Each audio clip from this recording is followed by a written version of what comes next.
ஆன்மீக தகவல்கள் நண்பர்களுக்கு வணக்கம். விதியின் கட்டாயத்தில் நம் குடும்பத்திற்கு வரக்கூடிய துன்பத்திலிருந்தும் துயரத்திலிருந்தும் காப்பாற்றுவது நம்முடைய குலதெய்வம்தான். அப்படிப்பட்ட குலதெய்வ வழிபாட்டை தினம் தினம் நாம் செய்ய வேண்டும். குலதெய்வ வழிபாடு செய்வது பெரியதாக கஷ்டம் ஒன்றும் இல்லை. வீட்டில் இருக்கும் பெண்கள் விளக்கு ஏற்றும் போது குலதெய்வத்தின் பெயரை 3 முறை சொல்லி, நீதான் என்னுடைய குடும்பத்தை பத்திரமாக பாதுகாக்க வேண்டும் என்று குலதெய்வத்தை தினம் தினம் நினைவு கூறுதல் போதும். குலதெய்வத்தின் பெயரை ஒரு நாளும் உச்சரிக்காமல் இருக்கக்கூடாது. பெண்கள் மட்டும்தான் இப்படி குலதெய்வத்தை நினைவு கூற வேண்டும் என்று அவசியம் கிடையாது. அந்த வீட்டில் இருக்கும் ஆண்கள், குழந்தைகள், பெரியவர்கள் என்று எல்லோரும் தினம் தினம் குலதெய்வ வழிபாடு செய்துவிட்டு அவரவர் வேலையை செய்ய தொடங்கினால் அந்த நாள் நல்லபடியாக செல்லும். வீட்டில் குலதெய்வத்தை நினைவு கூறுதலோடு நிறுத்தாமல் வருடத்திற்கு ஒரு முறையாவது குலதெய்வ கோவிலுக்கு சென்று வர வேண்டும் என்பதை நாம் பல பதிவுகளில் கூறியிருக்கிறோம். இதை தவிர உங்களுக்கு தீராத கஷ்டங்கள், துயரங்கள் இருப்பின் இந்த பரிகாரத்தை செய்து பாருங்கள். நீங்கள் குடும்பத்தோடு குலதெய்வ கோவிலுக்கு சென்று குலதெய்வ வழிபாடு செய்து முடித்துவிட்டு கோவிலில் இருந்து ஒரு கைப்பிடி மண்ணை எடுத்துக்கொள்ள வேண்டும்.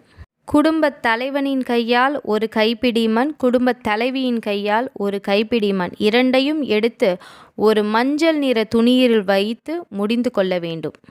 பிறகு இதை வீட்டிற்கு கொண்டு வாருங்கள். சுத்தபத்தமாக பூஜை அறையில் வைத்து விடுங்கள். இதில் சிறிதளவு மஞ்சள் தூளை மட்டும் கலந்து கொள்ளுங்கள் போதும். பிறகு ஒரு செம்பு தகடில் உங்களுடைய குலதெய்வத்தின் பெயரை எழுதி அந்த சின்ன செம்பு தகடை இந்த மண்ணோடு வைத்து மஞ்சள் துணியிலேயே முடிச்சு போட்டு கட்டி வீட்டில் பத்திரமாக ஒரு இடத்தில் வைத்து விடுங்கள். யார் கைக்கும் படாமல் இந்த மண் உங்கள் வீட்டிலேயே இருக்கட்டும்.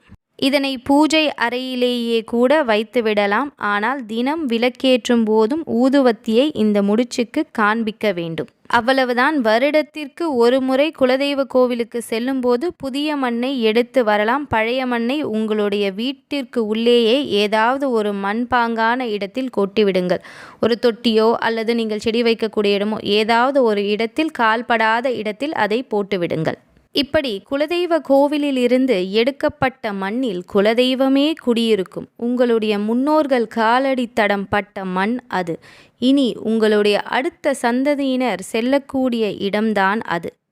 அப்படிப்பட்ட பொக்கிஷமான அந்த ஒரு கைப்பிடி மண் உங்கள் வீட்டில் இருப்பது அந்த குலதெய்வமே உங்கள் வீட்டில் வாசம் செய்வதாகத்தான் அர்த்தம். நம்பிக்கையோடு செய்யுங்கள், அதற்கான பலன் நிச்சயம் கிடைக்கும். மேலும் இது போன்ற தகவல்களுக்கு நமது ஆன்மீக தகவல்கள் சேனலை சப்ஸ்கிரைப் செய்யுங்கள். நன்றி, வணக்கம்.